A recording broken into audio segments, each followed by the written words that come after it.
HM खोजा auditorium hall में निजी स्कूल तरफां सकाफ़ती ॾियारे जे मुनासिबत सां हिकु शानदार तकरीब मुनक़द कई वई, जंहिंमें स्कूल जे उस्तादनि, शागिर्दनि ऐं शागिर्दनि वॾी अंग में शिरकत कई। तकरीब दौरान सिंध जे रिवायती लिबास, ॿोली ऐं सकाफ़ती वरसे खे उजागर करण लाइ मुख़्तलिफ़ प्रोग्राम पेश कया विया। ॿारनि पारां टेबलोज़, सिंधी लोक गीत, तकरीर ऐं रिवायती रक़्स पेश करे महफ़िल खे झुमाए छॾियो। कल्चर डे जो प्रोग्राम मल्हायोसीं, तमामु सुठो थियो।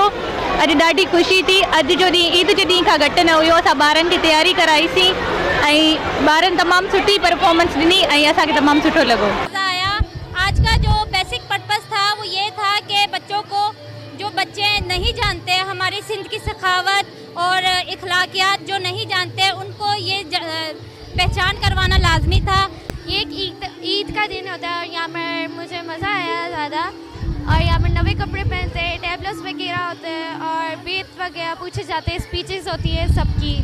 मतलब हुआ भी ॾाढा कल्चर डे असां फंक्शन्स सर असलम जेको आहे उहो ऑर्गेनाइज़ कया आहिनि, पर अॼु ॾाढो असांखे मज़ो आयो ऐं इहे फंक्शन्स हर साल थियणु घुरिजनि ऐं ॾाढो मज़ो आयो। असां मारवी जो टेबलो कयो ऐं मां उनमें मारवीअ जी मां हुआ सर असलम और मिस कंवल का और पूरे बहुत मज़ा आ रहा है। अस्सलाम, मुंहिंजो नालो नायाब राई आहे ऐं मूंखे ॾाढे एज़ाज़ जी ॻाल्हि आहे की असां टेबलो में हिसो वरितो ऐं असांखे ॾाढो मज़ो पियो अचे। ऐं पंजाबी आहियां, पहिरीं दफ़ा मां ही सिंधी ड्रेस पाती अथसि, मूंखे ॾाढी ख़ुशी थी है और मुझे काफ़ी बहुत मज़ा आया इस बार।